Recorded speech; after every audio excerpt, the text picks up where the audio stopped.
बोलो बरसाना धाम की जय।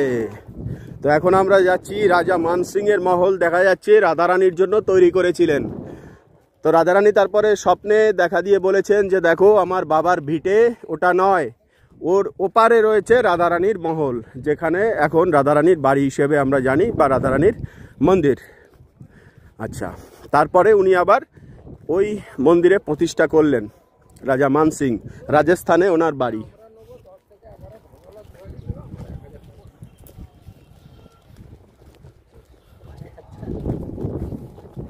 আর এই মাঠে ভগবান শ্রীকৃষ্ণ গোচারণে আসতেন, রাধারানীর সাথে দেখা করতেন এই পর্বতে। জয় জয় শ্রী রাধে শ্যাম। ওই যে ধুধু করে দূরে দেখা যায় নন্দগ্রাম, ওই যে উপরে দেখা যাচ্ছে মন্দিরটা একটা পাহাড়ের উপরে, ওটা হলো নন্দেশ্বর পর্বত। ওই পর্বতেই নন্দ বাবা থাকেন। জয় রাধে প্রভু। হ্যাঁ, ধন্যবাদ। বেশ বেশ, আচ্ছা, হ্যাঁ, ধন্যবাদ ধন্যবাদ, ভালো থাকবেন। আসুন, একটু ব্যস্ত আছি। হ্যাঁ, রাধে, আবার দেখা হবে।